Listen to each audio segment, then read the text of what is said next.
Hey everybody, this is Perch. There's about a 100% chance this video will be misinterpreted. This is one of those Perches-based kind of videos that people often come down to, but really it's not about any of that. This is about game theory and about just thinking things through. And in many cases, I give suggestions for how I think people can be successful. It doesn't really matter about what I view of certain things. If it was up to me, I mean, I think I have done enough videos that if you've listened to enough and haven't just cherry picked various things, you have a pretty good idea of where I'm coming from in terms of the comics I like, the type of art I like, that kind of stuff. You know. But despite what I like or what I don't like, I like to lay things out in a relatively analytical way so that you can make up your own decisions and your own mind and get your own opinion of how things are going to go. And so if I come in here with a bias that's really, really strong, it's going to limit my opinion, my ability to give you good advice. That's the whole point. At least that's what I think the whole point is. It's my channel, so fuck it. That's where I'm going. So I want to talk about game theory for a minute, and then I want to talk about why I think so many people, whether they're fans or creators or people, why they continually make the wrong choice when it comes to canceling certain creators, getting certain people out of comics. This union that got structured, there's all these guidelines, and the last one on their little list of goals is this idea to create a council that's going to look for any comics that have racism, bigotry, sexism, all the different isms, transphobia, any creator who remotely lands in that spot can have their work canceled by this group of people who are going to organize, and until they've enacted whatever kind of penance that they need to go through. But I think that's a dumb idea. And not for the reasons that a lot of people think. I think it's a dumb idea because I think ultimately it's self-defeating to the goal. And so let me talk about game theory for a moment, and I'll come back to this for a second.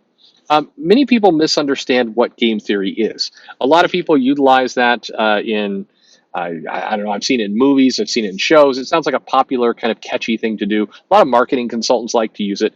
But game theory is actually very, very simple. And here's the scientific definition of it. It says game theory is a theoretical framework to conceive social situations among competing players and produce optimal decision making of independent and competing actors in a strategic setting. Okay, what does that mean exactly? That's a little bit of nonsense. But game theory, if you're applying it correctly, is assessing a situation, looking at conflicting interests, you against somebody else, maybe one sports team against another, or in war, one army against another, and thinking about gains and losses. Think about first how the other team is thinking. What is their strategy? Putting that strategy first. And then thinking about the acceptable kind of losses in order to get to the goal you want to accomplish. There's a bunch of different ways that I think this has been used to try and understand kind of how it works, and also to understand different victories.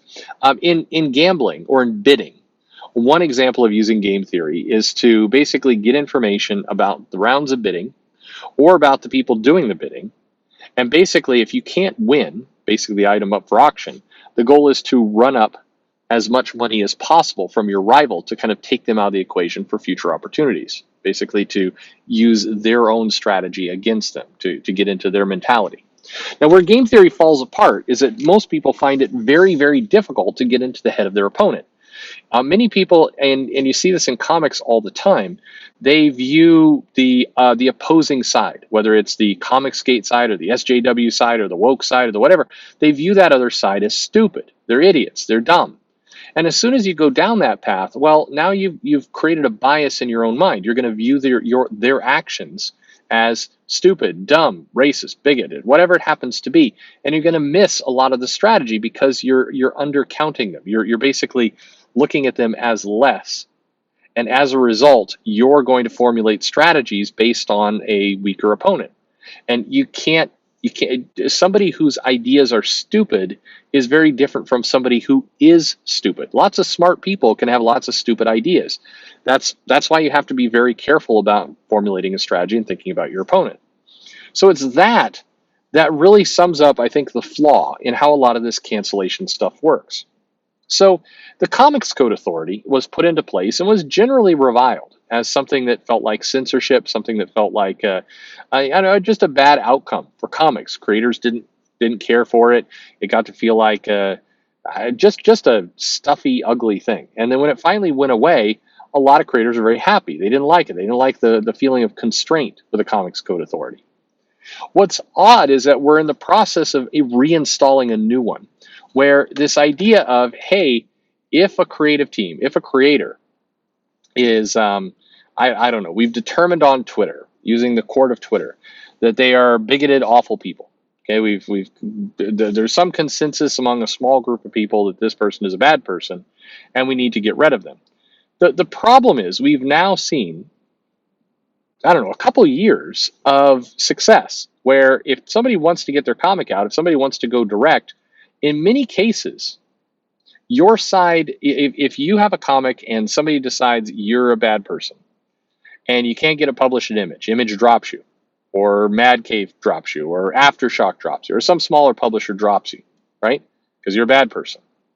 The problem is we've seen lots of avenues for these people to continue to go ahead and put their book out and make money anyway, a different way. In many cases, more successfully than if they've gone out with the original publisher. Right now, almost the biggest gift somebody could hand a creator is to ban their book or to go on a big rant on social media about how bad their book is or how bad the people are. If you have a book you're publishing through, say, again, Aftershock, and some bunch of people decide to cancel you on Twitter and make a bunch of noise about you, and you decide instead, okay, well, I guess I'll put it up in a crowdfunded platform, or I'll take it somewhere else. Um, First off, you're likely to make much more money from that crowdfunded platform. Not because crowdfunding is inherently a better way to go. Lots of crowdfunding projects fail all the time, but because they've basically done a lot of free marketing for you. They've made your book hot to some extent. They basically, in a world of high polarization, neither of which, by the way, this separated world is not enough for everybody to kind of survive on their own. But it is enough for a bunch of individual projects that weren't going to make a lot of money before to make much more now. And that is exactly what's happening. You're seeing a bunch of people cancel projects, quote unquote, cancel them. And what you're finding is most of these creators are able to go and do something else. Again, either go direct to market with crowdfunding. I mean, here's something else that's going to happen sooner or later. There's going to be a publisher that's going to go, you know what, fuck it. I'll publish all this stuff. And they're going to do it. And people will scream on Twitter, oh my God, how dare you? These are bad people, these are bad people. And the publisher's like, hey, I'm making no money. And this is a chance for me to make more than no money. So I'm going to take it. It absolutely is going to happen. There's zero chance about it. There's this moment where some of these tinier publishers, some of these people who are struggling are going to go, you know what? I don't need to get along with a bunch of these people on Twitter. I don't need to get along with some of these other small publishers that are basically trying to set the rules for the industry. I'm broke. And yeah, I know that people point to Peter Simeti with what he's done with Alterna and everything else, but there's more to it. There's more that will come. And again, my point here, why I bring up game theory is it's just not an intelligent way to cancel people anymore. It doesn't inherently work. The only way it works is if the person who gets canceled is so bummed and so depressed that they just decide to give up and stop. But again, 9 times out of 10, that creator can pivot, put up a campaign, and make more money than they're going to make out of that small publisher. Point blank. Now, they may not like the new friends that they suddenly have. They may say, but I don't understand. For years, I was fighting against this group of bad people. Now, suddenly, I find that the bad people all want to support me.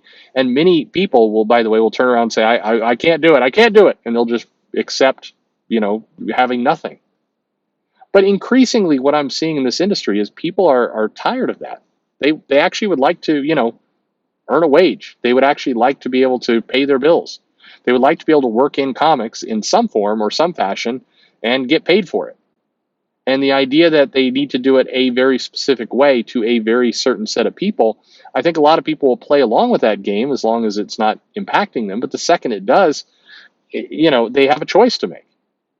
Keep going or stop. And we've seen some people stop, but less and less over time. There's now, at this point, there's too many routes to do it, to make this stuff happen. You don't have to pick any one way to get your comic out. There's multiple ways to do it. And so with that, the power kind of disintegrates a little bit over time. And my point here is, if you are determined to get the bad people out of comics, this is an ineffectual way to do it. It's not going to be successful over time. All you're doing is empowering some of the people let's assume you actually hate these people. You're just making them stronger. It's fun. You can chase Twitter stuff, but a lot of the people who have screamed and raved and just been really angry to try and cancel people out of comics are still relatively poor. And some of the people they've screamed at are relatively, I don't know about rich, but they're doing okay. They're doing better than the people who tried to cancel them. And that this fact is circulating more and more in the industry. I hear more and more and more people every day go, you know what, I don't want to join with some of these people on this far side. I don't want to be part of that club, but I don't want to be part of the other club either. The other club is poor. It's keeping me poor. Isn't there a world in the middle where I can just kind of put out a comic? And the answer is yes, there is.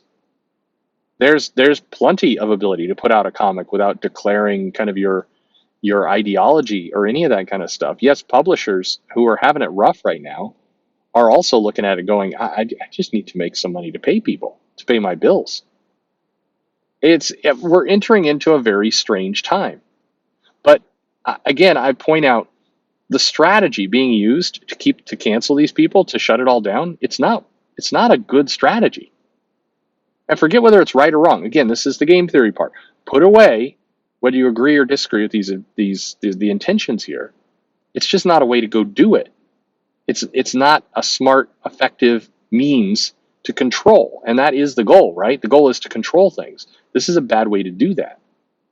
I don't know. Again, I'm not making my point very well. Or maybe I am. You tell me. But there comes a point, and I've had this conversation with people in person, like, if you put your head down, you want your product to go out, it can go out.